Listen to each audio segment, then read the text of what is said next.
Ikot kami ni Janjan, nakit kami sa bundok. Hindi na kami pupunta doon sa kapila. Dito muna kami. Lakad kami. Akyat kami dito. Punta kami sa taas. Titingnan namin. Harvest na kami. Harvesting. Oh, ala! Buti hindi kita na video on Edgar. Yung tayo na kakangkok. Ayan. Hindi malumot yan. O, diba? Madulas kasi talaga dyan. Walang tubig. Ay, kaya na kayo. Dali. Asa na iba? Ayan.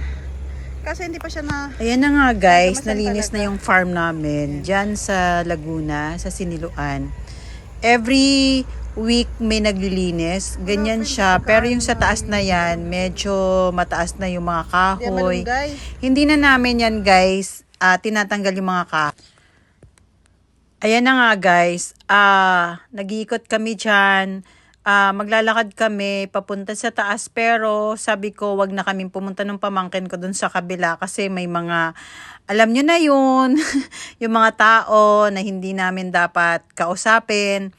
So, dyan na lang kami naglalakad. So, nakita nyo, ayan yung ibang bahay. Yan, yung mga bahay na yan dyan. Madadamo na. Tapos, yung mga pineapple, tatanggalin na namin yan kasi hindi na daw yan mamumunga. Dyan nga pala sa farm namin, guys. Maganda mag-ikot pag magang-maga kasi medyo malamig. Sa araw dyan, medyo mainit. Pero pag gabi, malamig na talaga dyan sa place na yan. So, ang sarap lang dyan mag-ikot, tas mag-exercise. Pwede kang maglakad papuntang taas kasi mataas yung lugar na yan. Tapos malamig siya kapag, lalo na pag gabi, malamig siya. Para lang din siyang Tagaytay kasi maganda yung weather dyan. So, pwede kang mag-picnic dyan. If gusto nyo nga palang may pumunta dyan, PM nyo lang ako pag gusto nyo mag-ikot dyan sa farm namin. Yun nga lang, konti lang yung tanim namin dyan kasi yung iba, hindi pa talaga siya malalaki. Maliliit pa yan. Pero guys, sa Siniluan nga pala yan. Maganda dyan, mag-jogging, kasi mataas yung bundok niya. Kaya kami, naglakad kami, tapos ang sarap mag-ikot. Tapos pag araw, medyo mainit nga lang. Pero hindi siya ganun kainit talaga guys. Promise kasi ang ganda dyan, umakyat sa taas, madaming punong kahoy. Kaya yung mga punong kahoy dyan, hindi namin tinatanggal yan dyan. Kasi, nakaka-protect din siya sa mga namin, sa tanim.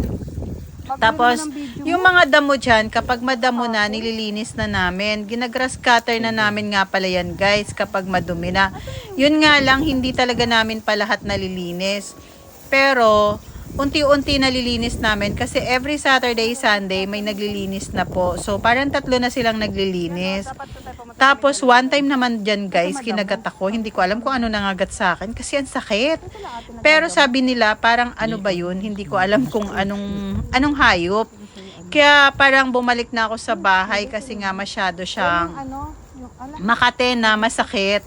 So, natakot din ako kasi nga medyo madamo yung iba. So, naglalakad-lakad na lang kami. Hindi na kami gaano lumayo pa kasi nga yung sa paa ko, natakot ako kasi nga may kagat siya. So, parang ginawa namin, bumaba na lang kami ng pamangkin ko dun sa kabila kasi medyo malinis.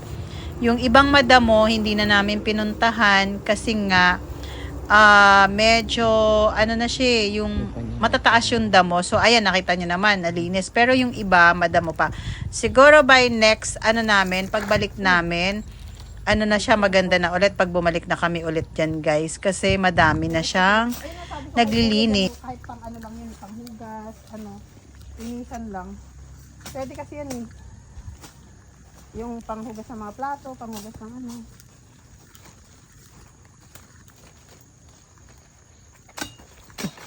Eto, pag ganito daw yan, may matubig yung lugar mo. Kinakain yan? Kinakain yan to? Hindi. Ano yan? Ng ahas. Pero matubig daw yan kapag may ganyan. Ay, kinakain din po ng tao yan. Kinakain ba yan? Opo. Ano yan? Yan. Hindi yan nakakalason? Hindi ho. Ito yung kamote, sabi ko magtanim kayo ng madami. Pag dumami yan, ano yan? Uwi tayo nun ta. Naalin? Nang ganun. Ha? Mamaya. Ano ka pa? Ito tingnan mo oh. Ganito, puputulan siya, gugupitan. Kasi ang lumot niya no. Baguio beans to. May bagyo beans.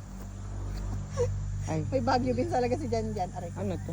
Dapat linisan to. Ay Jack. Ay si Panda sumama. Very Ano to? good. Hindi dapat ano to nililinisan kasi. Ganyan. Dalandan yan ta. Ah ba nagbibideo ka ba? Hmm. Eh di ba, ang ganda ng video mo. Nakarap talaga sa akin. Ito dapat ang ano. Nililinisan para madaming ano. Putulan mo yung mga ano.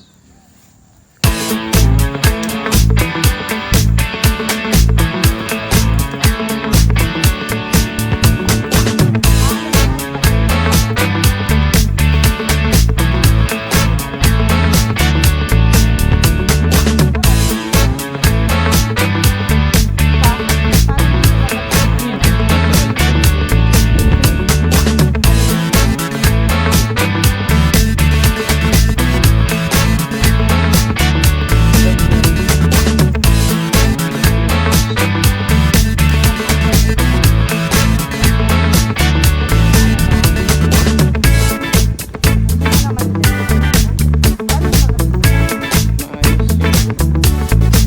Kat, kat.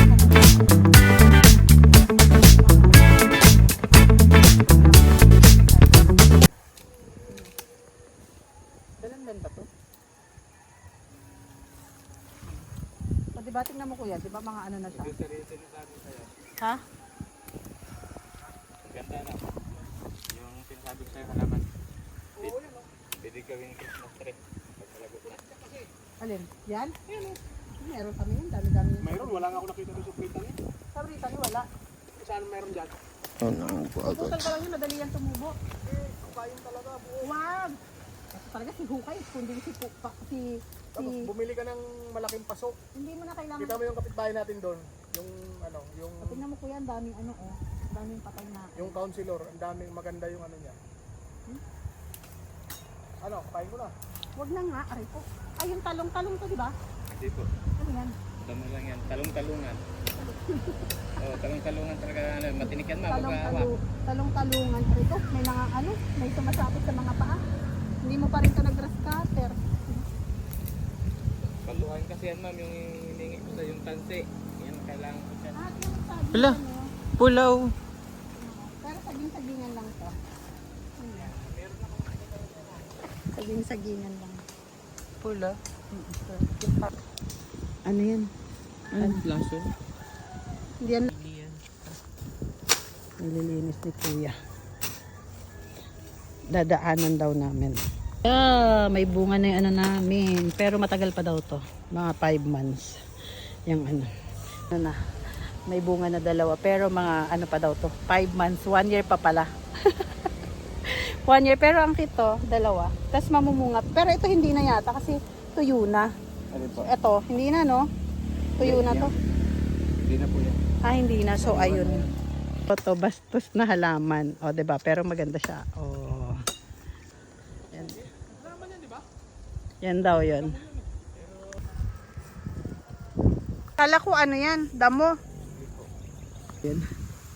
Hindi ka na pala pwede bumili ng palistampo. Yan na lang kunin mo. Kasi magla-lunch na kami. Lunch muna kami. Ayan guys, stop over na naman kami dyan sa restaurant kasi kakain kami ng lunch kasi pauwi na kami ng Manila, galing kami ng farm, so nag-stop over kami kasi nga hindi kami nag-breakfast. So parang breakfast to lunch na kami. So ayan, nag-stop kami dyan sa restaurant na yan kasi lagi talaga kami na-stop dyan. So ayan yung picture namin, nakita nyo. Tapos may halo-halo, masarap yung halo-halo nila dyan. Gusto ko yung halo-halo nila dyan guys sa restaurant na yan. Kasi summer, so nag-try talaga ako maghalo-halo.